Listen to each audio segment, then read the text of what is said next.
Welcome to See You Now Insights. I'm Rebecca McEnroy. As nurse Jonathan Bartels reminds us, you can't walk into water and expect to stay dry.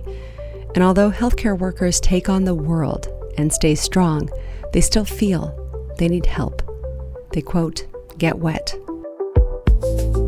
In this insight from episode 5, Pause for a Moment, Jonathan talks about what inspired him to create the pause, a 30-second ritual to honor a patient's life, process grief, and affirm our shared humanity. Jonathan shares how this simple practice gives caregivers permission to feel, heal, and rebuild resilience. If you do this work and you come to this job and you think you will walk in and walk out and nothing will touch you, it's like going into water and walking out and thinking you're not going to get wet. We all get wet. It's how we dry off. How do we take care of ourselves?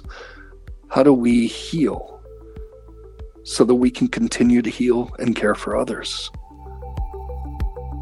I'd done some work with Roshi Joan Halifax. She had done a lot of resiliency work since 75, and I'd gone to one of her retreats on being with dying.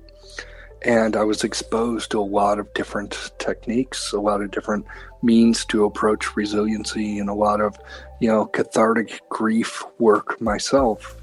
And I was just amazed. And when I was done, Roshi Joan Halifax had made a mandate. She said, you all are going back to your places of work.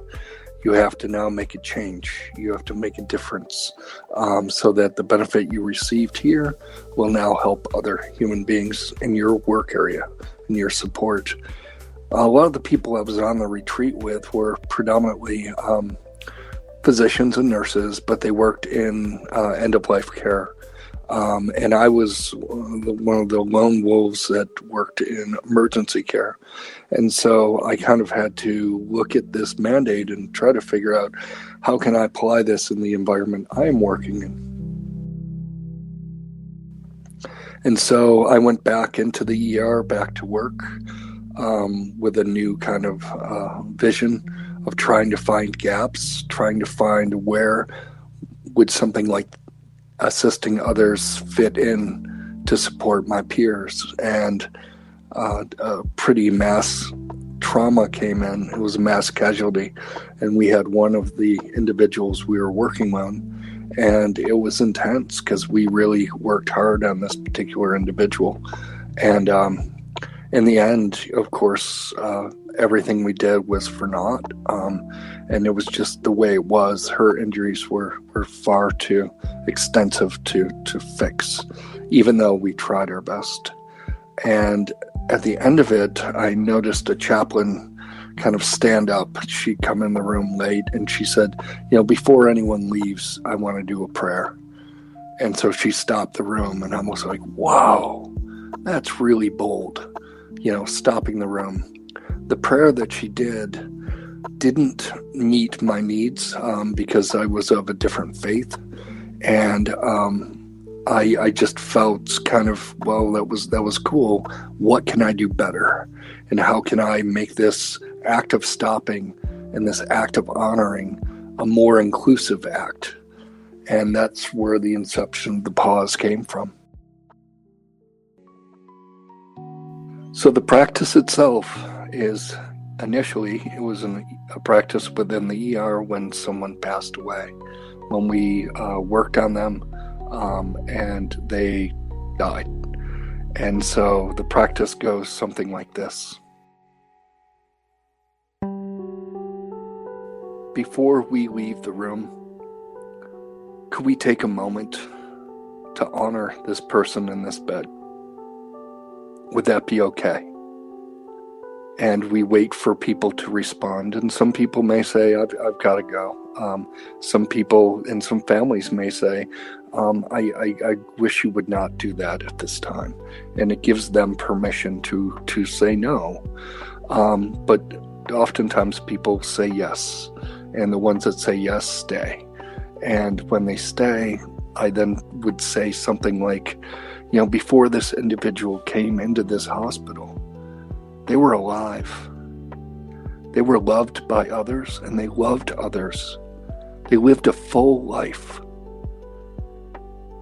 And now they're no longer here. Now they're gone. And if we could honor the work that we did to try to save them, the care we provided, and if we could also honor their family that's left behind, and do this in silence, and do it in your own way, and hold that space and honor it, if we could just do that for 30 seconds or a minute, would that be okay? And then we take that minute and we hold that space.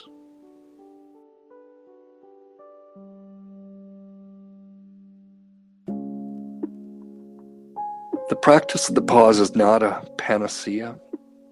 It's not going to cure everything, and it's only a first step.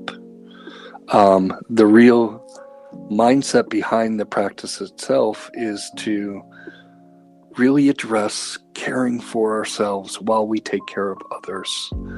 And so I liken the practice itself to, being a finger that points the way to what we all should be doing. And I'm not sure what that'll look like for any one individual, because we all approach resiliency and self-care in a lot of different ways.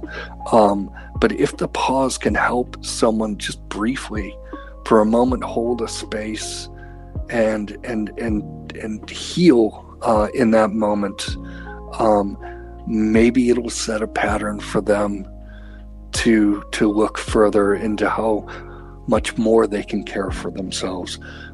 We in healthcare are very prone to blaming if something goes wrong.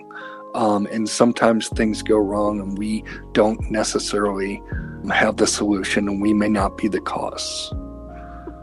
And so I'm hoping through just this one practice, it opens people's perspectives more to what more can I do for myself? Not to take on more work, but how can I treat myself in a different way so that I can sustain myself in the work I do. From episode 5, Pause for a Moment, that was nurse Jonathan Bartels.